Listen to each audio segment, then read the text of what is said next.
መጽሐፈ ምሳሌ ምዕራፍ 16 የልብ መዘጋጀት ከሰው ነው፣ የምላስ መልስ ግን ከእግዚአብሔር ዘንድ ነው። የሰው መንገድ ሁሉ በዓይኖቹ ፊት ንጹሕ ነው፣ እግዚአብሔር ግን መንፈስን ይመዝናል። ሥራህን ለእግዚአብሔር አደራ ስጥ፣ አሳብህም ትጸናለች። እግዚአብሔር ሁሉን ለእርሱ ለራሱ ፈጠረ፣ ኀጥኣን ደግሞ ለክፉ ቀን። በልቡ የታበየ ሁሉ በእግዚአብሔር ዘንድ ርኩስ ነው፣ እጅ በእጅም ሳይቀጣ አይቀርም። በምሕረትና በእውነት ኃጢአት ትሰረያለች። እግዚአብሔርንም በመፍራት ሰው ከክፋት ይመለሳል። የሰው አካሄድ እግዚአብሔርን ደስ ያሰኘው እንደሆነ በእርሱና በጠላቶቹ መካከል እንኳ ሰላምን ያደርጋል። በጽድቅ የሚገኝ ጥቂት ነገር በዓመፅ ከሚገኝ ከብዙ ትርፍ ይሻላል። የሰው ልብ መንገዱን ያዘጋጃል፣ እግዚአብሔር ግን አካሄዱን ያቀናለታል። የእግዚአብሔር ብይን በንጉሥ አፍ ነው፣ አፉም በፍርድ አይስትም። እውነተኛ ሚዛንና መመዘኛ የእግዚአብሔር ናቸው። የከረጢት መመዘኛዎች ሁሉ የእርሱ ሥራ ናቸው። ግፍን መሥራት በንጉሥ ዘንድ ጸያፍ ነገር ነው፣ ዙፋን በጽድቅ ይጸናልና። የጽድቅ ከንፈር የነገሥታት ደስታ ናት፣ በቅን የሚናገር እርሱንም ይወዱታል። የንጉሥ ቁጣ እንደ ሞት መልእክተኛ ነው፣ ጠቢብ ሰው ግን ያቈላምጠዋል። በንጉሥ ፊት ብርሃን ዘንድ ሕይወት አለ፣ መልካም ፈቃዱም እንደ በልግ ዝናብ ደመና ነው።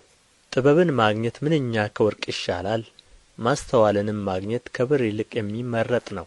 የቅኖች መንገድ ከክፋት መራቅ ነው፣ መንገዱን የሚጠብቅ ነፍሱን ይጠብቃታል። ትዕቢት ጥፋትን፣ ኩሩ መንፈስም ውድቀትን ይቀድማል። ከዕቡያን ጋር ምርኮ ከመካፈል ከትሑታን ጋር በተዋረደ መንፈስ መሆን ይሻላል። ቃልን የሚያዳምጥ መልካም ነገርን ያገኛል፣ በእግዚአብሔር የታመነ ምስጉን ነው። ልቡ ጠቢብ የሆነ አስተዋይ ይባላል፣ በከንፈሩም ጣፋጭ የሆነ ትምህርትን ያበዛል።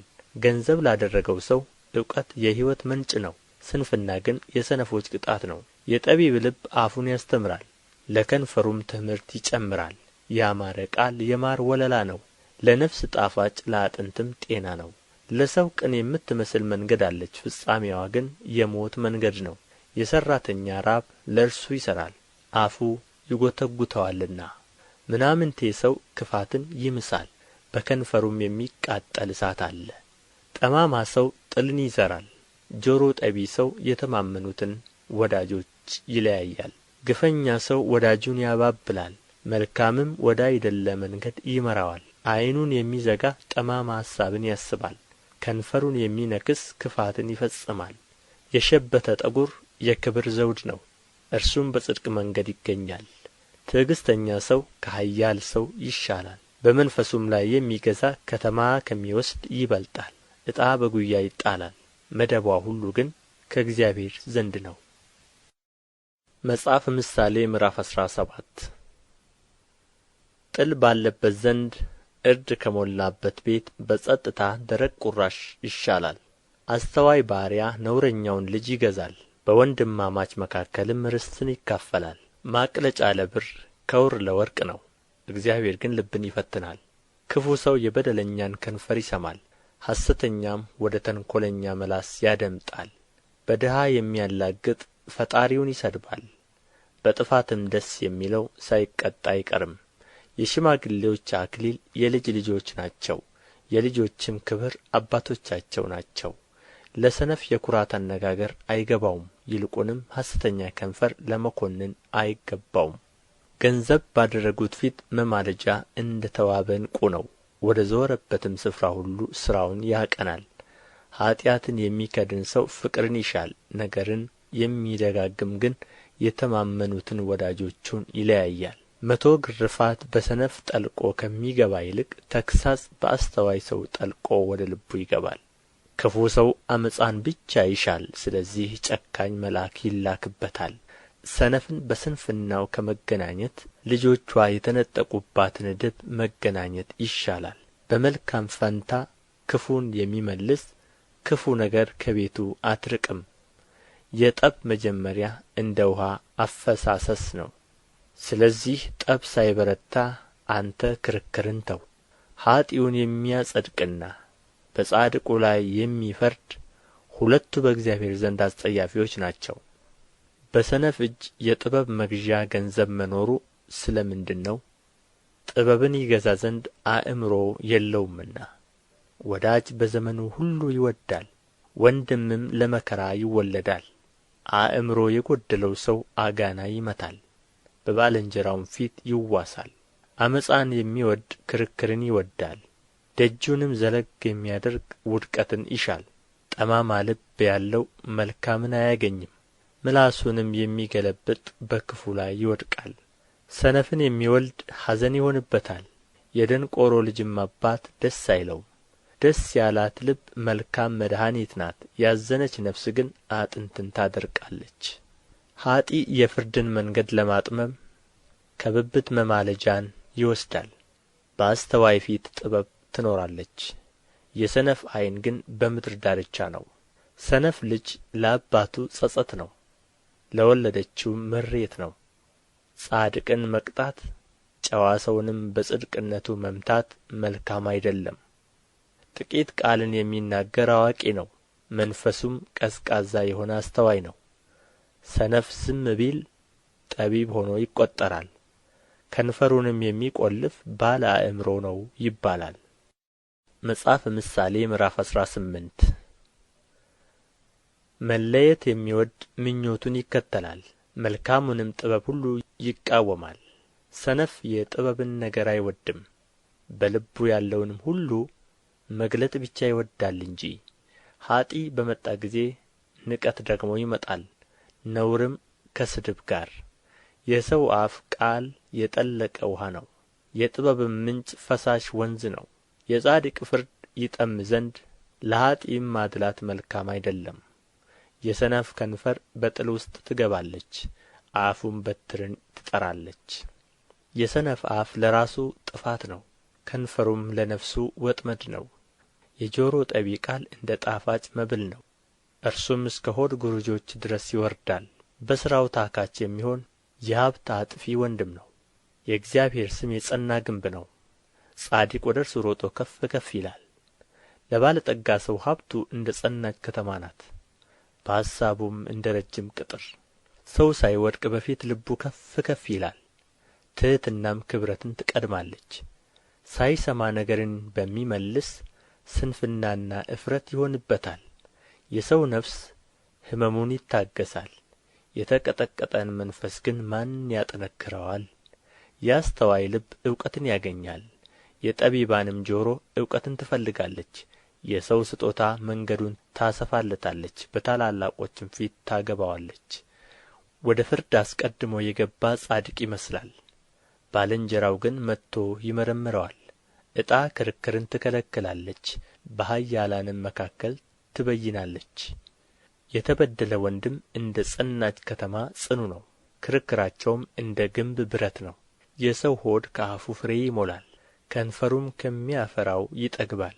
ሞትና ሕይወት በምላስ እጅ ናቸው፣ የሚወድዷትም ፍሬዋን ይበላሉ።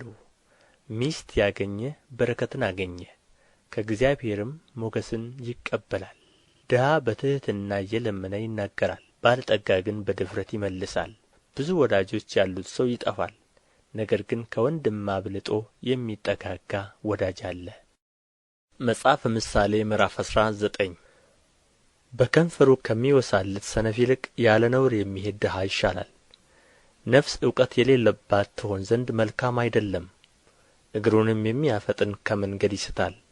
የሰው ስንፍና መንገዱን ታጣምምበታለች፣ ልቡም በእግዚአብሔር ላይ ይቈጣል። ባለጠግነት ብዙ ወዳጆች ይጨምራል፣ የድሀ ወዳጅ ግን ከእርሱ ይርቃል። ሐሰተኛ ምስክር ሳይቀጣ አይቀርም፣ በሐሰትም የሚናገር አያመልጥም። ብዙ ሰዎች ለጋሱን ያቈላምጣሉ፣ ስጦታ ለሚሰጥም ሁሉ ወዳጅ ነው። ድሀን ሰው ወንድሞቹ ሁሉ ይጠሉታል፣ ይልቁንም ወዳጆቹ ከእርሱ ይርቃሉ። እነርሱንም በቃል ቢከተላቸው አንዳች አይረቡትም። ጥበብን የሚያገኝ ነፍሱን ይወድዳል፣ ማስተዋልንም የሚጠብቅ መልካም ነገርን ያገኛል። ሐሰተኛ ምስክር ሳይቀጣ አይቀርም፣ በሐሰትም የሚናገር ይጠፋል። ለሰነፍ ቅምጥልነት አይገባውም፣ ይልቁንም ባሪያ በአለቆች ላይ ይገዛ ዘንድ። ሰውን ጠቢብ አእምሮው ከቁጣ ያዘገየዋል፣ ለበደለኛውም ይቅር ይል ዘንድ ክብር ይሆንለታል። እንደ አንበሳ ግሣት የንጉሥ ቁጣ ነው፣ ሞገሱም በመስክ ላይ እንዳለ ጠል ነው። ሰነፍ ልጅ ለአባቱ ኀዘን ነው፣ ጠበኛም ሚስት እንደማያቋርጥ ነጠብጣብ ናት። ቤትና ባለጠግነት ከአባቶች ዘንድ ይወረሳሉ፣ አስተዋይ ሚስት ግን ከእግዚአብሔር ዘንድ ናት። ተግባር መፍታት እንቅልፍን ታመጣለች፣ የታካችም ነፍስ ትራባለች። ትእዛዝን የሚጠብቅ ነፍሱን ይጠብቃል፣ መንገዱን ቸል የሚል ግን ይጠፋል። ለድሀ ቸርነትን የሚያደርግ ለእግዚአብሔር ያበድራል፣ በጎነቱንም መልሶ ይከፍለዋል። ተስፋ ገና ሳለች ልጅህን ገሥጽ፣ መሞቱንም አትሻ። ንዴተኛ ሰው መቀጮ ይከፍላል፣ ብታድነውም ደግሞ ትጨምራለህ። ምክርን ስማ፣ ተግሣጽንም ተቀበል፣ በፍጻሜህ ጠቢብ ትሆን ዘንድ። በሰው ልብ ብዙ አሳብ አለች፣ የእግዚአብሔር ምክር ግን እርሱ ይጸናል። የሰው ቸርነት የእርሱ ፍሬ ነው፣ ከሐሰተኛ ባለጠጋም እውነተኛ ድሀ ይሻላል። እግዚአብሔርን መፍራት ወደ ሕይወት ይመራል፣ የሚፈራውም ጠግቦ ይኖራል፣ ክፉ ነገርም አያገኘውም። ታካች ሰው እጁን በወጭቱ ያጠልቃታል፣ ወደ አፉስ እንኳ አይመልሳትም። ፌዘኛን ብትገርፈው አላዋቂ ብልሃተኛ ይሆናል፣ አስተዋይን ሰው ብትገሥጸው እውቀትን ያገኛል። አባቱን የሚያስከፋ እናቱንም የሚያሳድድ የሚያሳፍርና ጐስቋላ ልጅ ነው። ልጄ ሆይ ተግሣጽን ከሰማህ በኋላ ከእውቀት ቃል መሳሳትን ተው። ወስላታ ምስክር በፍርድ ያፌዛል፣ የኀጥኣንም አፍ ክፋትን ይውጣል። ለሚያፌዙ ሰዎች ፍርድ ተዘጋጅታለች፣ ለሰነፎችም ጀርባ በትር። መጽሐፈ ምሳሌ ምዕራፍ 20 የወይን ጠጅ ፌዘኛ ያደርጋል፣ ብርቱ መጠጥም ጠበኛ ያደርጋል። በዚህም የሳተ ሁሉ ጠቢብ አይደለም። የንጉሥ ቍጣ እንደ አንበሳ ግሣት ነው፣ የሚያስቈጣውም ሰው የራሱን ነፍስ ይበድላል። ከክርክር ይርቅ ዘንድ ለሰው ክብሩ ነው፣ ሰነፍ ሁሉ ግን እንዲህ ባለ ነገር ይጣመራል።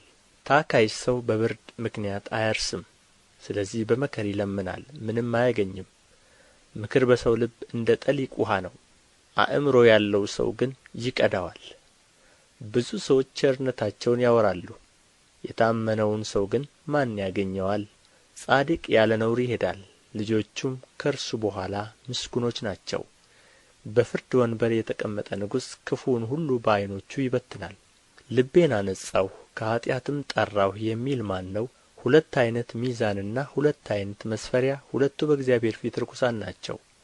ሕፃን ቅንና ንጹሕ መሆኑ በሚያደርገው ሥራ ይታወቃል።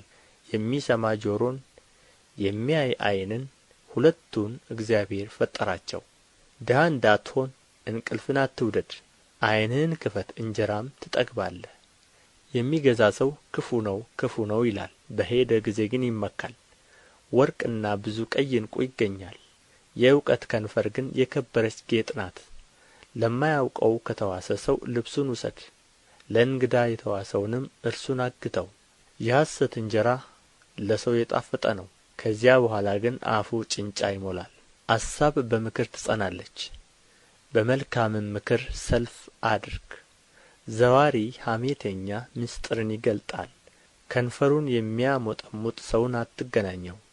አባቱን ወይም እናቱን የሚሰድብ በድቅድቅ ጨለማ መብራቱ ይጠፋል። በመጀመሪያ ፈጥኖ የተከማቸ ርስት ፍጻሜው አይባረክም። ክፉ እመልሳለሁ አትበል፣ እግዚአብሔርን ተማመን እርሱም ያድንሃል። ሁለት ዓይነት ሚዛን በእግዚአብሔር ዘንድ አስጸያፊ ነው፣ ሐሰተኛ ሚዛንም መልካም አይደለም። የሰው አካሄዱ ከእግዚአብሔር ዘንድ ነው፣ እንግዲያውስ ሰው መንገዱን እንዴት ያስተውላል? ሰው በችኰላ ለእግዚአብሔር የተቀደሰ ነው ብሎ ቢሳል ከተሳለም በኋላ ቢጸጸት ወጥመድ ነው። ጠቢብ ንጉሥ ኀጥኣንን በመንሽ ይበትናቸዋል፣ መንኰራኵሩንም በእነርሱ ላይ ያንኰራኵርባቸዋል።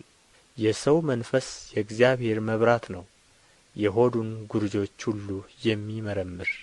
ቸርነትና እውነት ንጉሥን ይጠብቁታል፣ ዙፋኑም በቸርነት ይበረታል።